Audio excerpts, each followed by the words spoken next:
So, Nick, when I Yeah. was younger, I kind of had this group of friends that we would rent movies and watch them on the cold days or on the summer days when there was nothing going on. And whenever it was this one particular friend, I'm sorry, buddy, for watching, but I'm gonna call you out here. He'd pick some of the worst movies I could possibly have watched. Some of like the Good really idea. I do that too.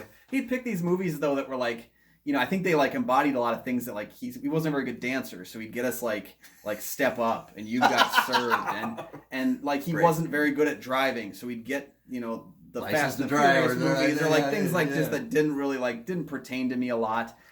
This was one of his choices, the film we're going to talk about today, The Lookout, and I was surprised upon first watching it that he successfully picked a movie. I know he just picked it because he liked Third Rock from the Sun. Yes. And he liked Joseph Gordon-Levitt. I don't think he knew anything else about the film. Maybe you did, buddy. I'm sorry. Just give me a call. We haven't talked in a while. But I just think like I'm so excited to be able to revisit The Lookout with you because it has been 13 years. Oh my God, Joseph Gordon-Levitt's name in this movie is Chris Pratt. Yeah. And a fun fact for that, I'm going to give you guys a fun fact for that once the episode starts. So give us just 3, 2...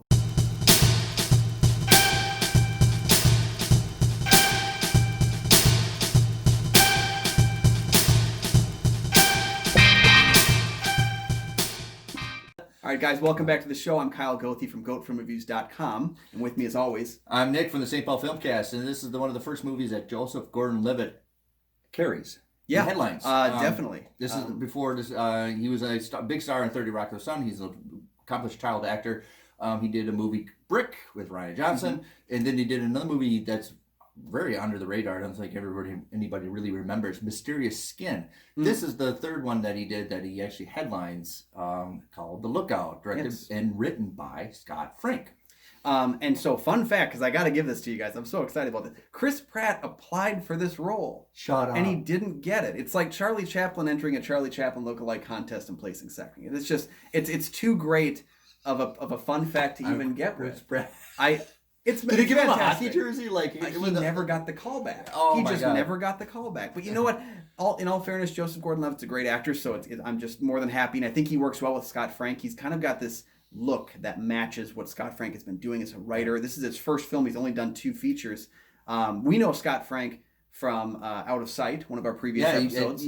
Minority Report, another one of our previous episodes. We've been kind of following the Scott Frank writer train. It's fun to kind of talk about his directorial debut here. Yeah, he made himself famous from adapting a lot of Elmore Leonard's books into award-winning accomplished movies. And you do enough award-winning movies, eventually people are going to get your own project to do, and this is the first project called The Lookout. Also stars Ilsa Fisher. This is one of her first movies, and Jeff Daniels, who I thought should have got some kind of supporting actor nomination for this. It's probably because the film is just too small. I mean, that's not a fault on the film. It's just a very intimate movie, and we talk about Scott Frank's writing. Like, I don't think his first time directing should have been a film like Out of Sight or Minority Report or like even a Get Shorty, because these are kind of larger than life films. There's a lot of elements going on. This is an intimate, small movie. I think he picked the perfect choice to jump in as a director because he's dealing with pretty much a single character the whole time in his interactions with others, but it's also limited sets, just a very simplistic story. One that, we've heard this kind of story before, but it works really well as a first-time direction. And I do agree with you. Jeff Daniels blows me away when he's able to tackle side characters with the kind of and he's not necessarily a good guy. There is some deep flaws to Jeff Daniels' character, even though he's blind. But he's kind of he's kind of swarmy. He's kind of like, he reminds me of someone who's basically trying to better himself in the same way that JGL is in the film. But he's not like an overall just a glistening good guy sidekick. No, and there's very few people in the film that I think are flawless. No, outside maybe the cop character that comes over and brings donuts to Chris's workplace. So the film stars JGL as Chris Pratt. He is a guy who basically made a bad call when he was younger and had a horrible accident that caused him to have some, I believe, short-term memory loss and some just kind of like mental incapacities that have been caused by a head injury and a whole so now he he has a mental disability, and this is 2006, and people weren't still not really talking about this, but he has to carry a card, and really this movie is about transitions to what you were to what you are now. Mm-hmm. And a lot of people, when they have a transition like that, where they can't go back to what they were, turn to addictions, they get frustrated, and here he is trying to adapt to the person that he was, what he is now, Mm-hmm. to what he was before, which is accomplished rock and roll hockey player, all-star. Yep.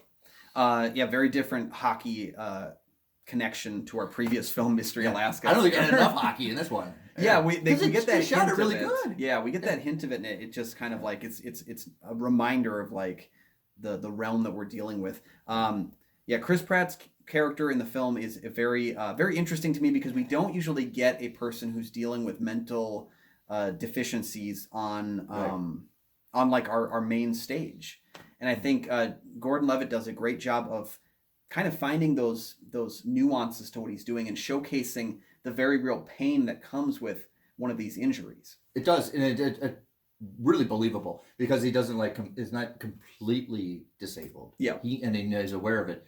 But like when people have a disability, they don't want it to be the badge on their shoulder. They just want to be recognized. They don't want to be defined by that. Yeah, they don't want to be a definition. So he's constantly working all around it and showing that I am capable of doing working at the bank, going to class, aspiring to be a teller, and aspiring to do more and kind of like get his life moving in the direction he wants it to move in. And here's the point: is he wants to achieve as better as he can to get back to the person he initially loved. Mm-hmm. Yeah. He's reminded of this accident on a daily basis. I'm sure it comes up in his dreams. It comes up in his day-to-day, seeing the people that he's hurt.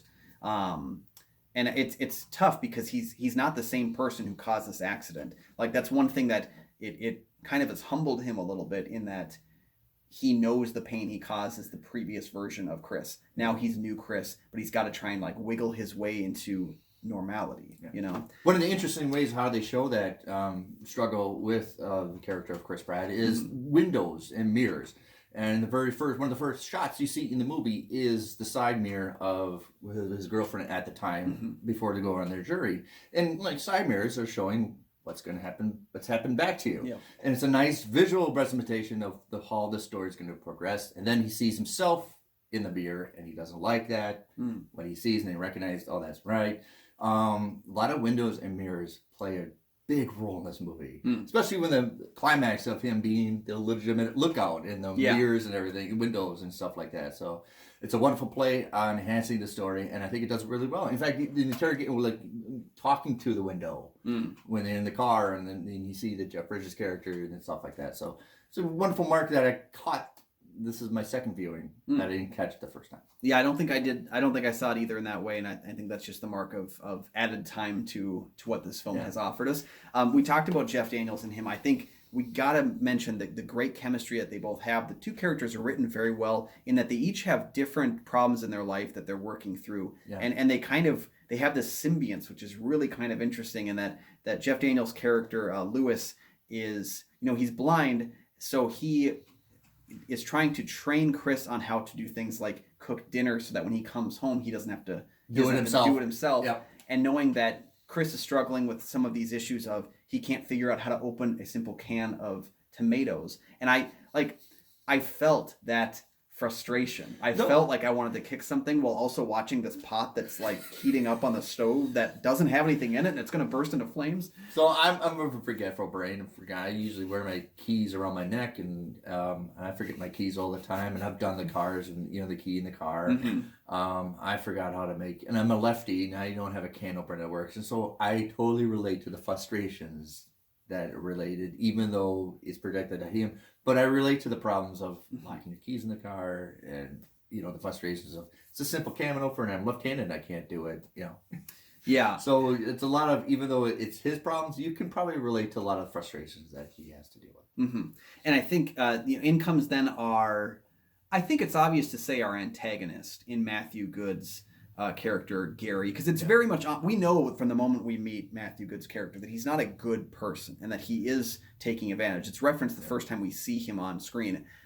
He's going to take advantage of Chris's position at the bank working overnights in order to take money. And there's something truly evil about a person who's willing to take advantage of someone who's trying to overcome what's going on in their life. No, and it popped me up because I talked about Elmer Leonard. Elmer Leonard said about bad guys, they're not bad guys 24 hours a day. Mm-hmm. And here, the introduction of Matthew Good's character seems a little bit kind of a nice guy, but underneath there's a motive to him. Yeah. And the constant compliments to other people almost seem cringy at times too. Yeah, it's almost like he works really hard to seem like a good person. Like he's kind of like aware of his own faults. Yes. There's that moment when the bartender is going to take $20 from Chris for a $2.50 drink.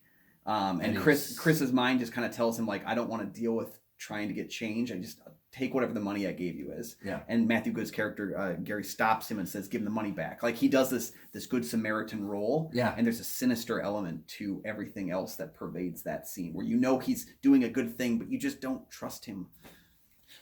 Usually bad guys always have, just like Panic Room, a guy that doesn't talk that is going to go off eventually, and this one does it well. But it's cliche that I like. Yeah. It's one of those elements of these kinds of films where you have the strong silent type. I thought it was Bill Nighy. I was wrong. It's not Bill Nighy. But I think the character, the character is Bone, and he reminded me, of the character that we talked about from Panic Room. Yeah. And I think, it's definitely cliche, but it's about how you use the cliches, because you're going to come across some as you work through your story, and I think his character is unique, is interesting. You don't know enough about him, but he's just on the surface where you're trying to get more. And then I like that because it shows the level of evilness to him. Mm-hmm. Because of Matthew Good's character can balance, he can be all right, but that behind him is somebody that can be far more awful. Yes. Yeah. He's the weapon that's cocked, and so he's ready to burst. Like this character Bone is a barometer to the story. So Mm-hmm. whatever happens to him, once he goes off, then it's bad. Mm-hmm. Once he gets mad, once he knocks on the door, then it's tension. Yes. I primarily liked the set piece of the bank. I mean, we know that Chris is going to be the lookout for these guys who are going to come in and take the money, we learn. But they found a good place that has a lot of windows. Yes, they definitely did. And what I think is so interesting about that is we get this whole film, a lot of this film is setting up where we're going to be when the bank sequence comes into play. Yeah. It's not an overly elaborate bank sequence. It's very simplistic, but it's all about No, we've seen enough movies where it's like like Ocean's 11, Mm-hmm. where it's the constant movie is all about and here it's a simple cash, Exactly. And I think what works really well for that sequence is that it feels like that sequence takes longer than it needs to in the best ways. Where the setup of the film, I remember first watching the film and thinking more of the film was set during the bank sequence. And then when I'm watching it again, I was like, oh, we're like an hour in, like we haven't gotten there yet. Like, right, yeah. I mean, not that I didn't like the first half of the film, but I was like, I thought we were going to the bank. Like, so it's something where it moves along at a very slow pace, but it never feels like it's slogging through it. I agree with that because there's a lot of where it sets up the developments and even the scenes of like where Elsa Fish's character taking the taxi and she's looking in the back of the window as the thing is happening. So I think writing enough adaptations from Elmer Leonard, this is why I like this movie, is it feels like an Elmer Leonard story a little bit. Yeah, I would have believed that this was based on either one of his books or someone's story, because it does feel like something that's got a lot of those heavy plotting that cruises along, I guess. Yeah. The film was edited together by Jill Savitt, who did films like Secret Window and the Buffy the Vampire Slayer film. I related this film a little bit to Secret Window in that there's there's very few characters. It's all about the interactions, the tension of those pacing scenes. And that's, again, like once we get to that bank sequence, it's very important, but also there's an underlying tension through a lot of the sequences in the film from that tight pacing that she kind of puts together. Yeah, I mean, like our previous episode, we talked about Mystery Alaska has a lot of wasted scenes that were just unnecessary. Here, everything is necessary. In fact, even the Thanksgiving dinner, it's like, what's the point? But has a developed tension to it. Yeah. And that's another of not accepting the transition. Here, his family can't even accept the transition that he has gone through. And it's one of those things that, it looks comfortable, but until Jeff Daniels' character says, maybe we should stop going, that you feel the weight of it. Yeah. I'm a big fan of awkward dinner scenes in films and TV show. Nothing's better than a family, yeah. Oh my gosh, I love them and I hate them. But there's just something really nice about the juxtaposition about his interactions with his parents, his father, played by Bruce McGill, who we all know from Animal House and Black Sheep. The interactions with him that are just like this, you can tell there's a love there, but he doesn't understand how to relate to his son. And then you get this other Thanksgiving scene where he's with people that are relating to him very well, but don't care for him. And I think there's a really interesting flip on those two. And it's also funny that we feel more tense watching the family scene than the friend scene.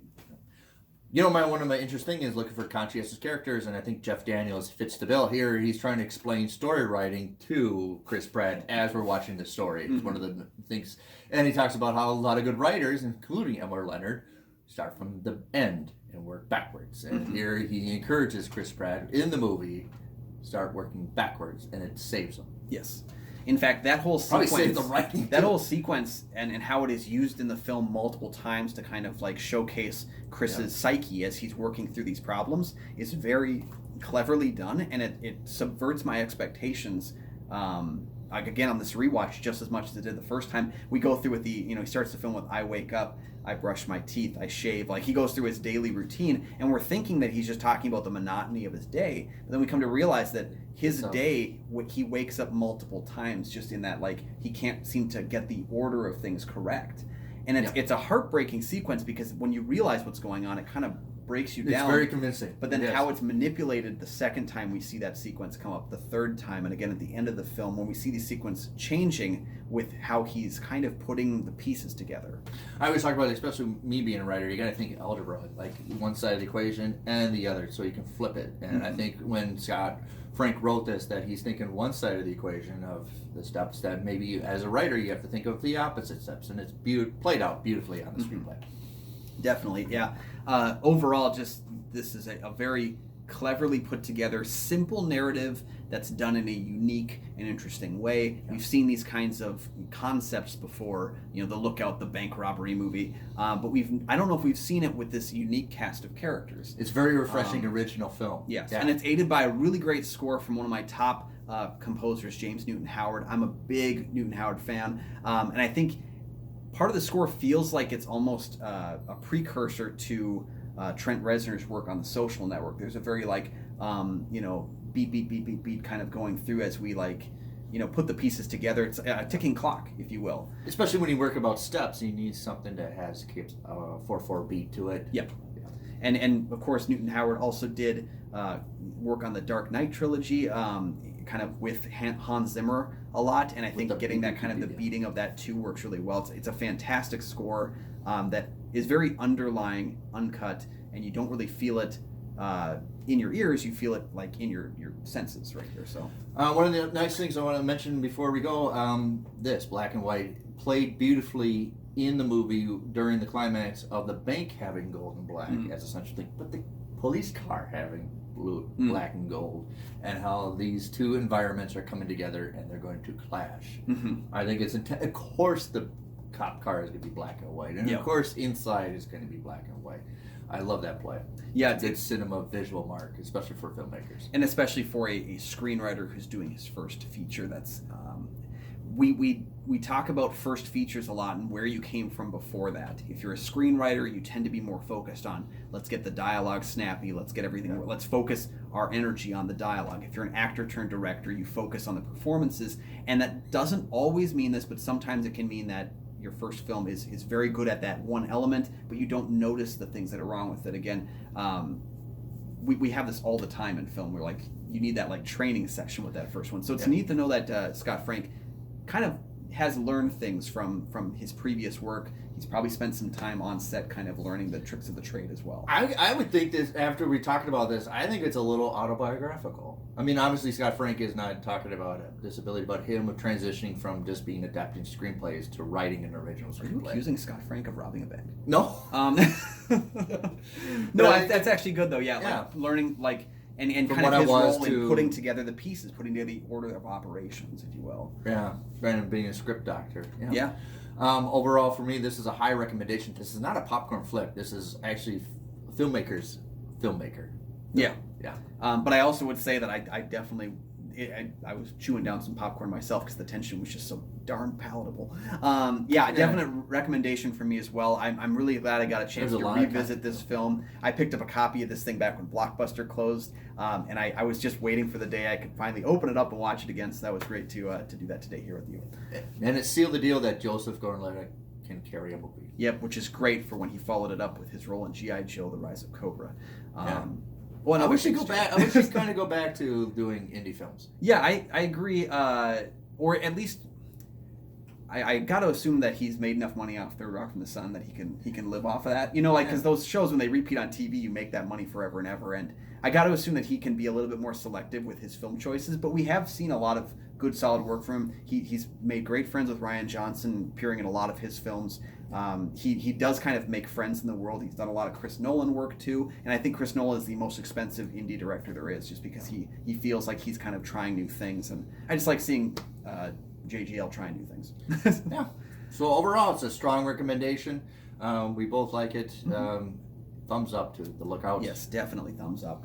And hey, what's great about The Lookout is we talked about it for a number of other reasons before we actually selected it as a choice, and we have trouble picking choices for our show, and that's where you guys can come in if you check out the Patreon.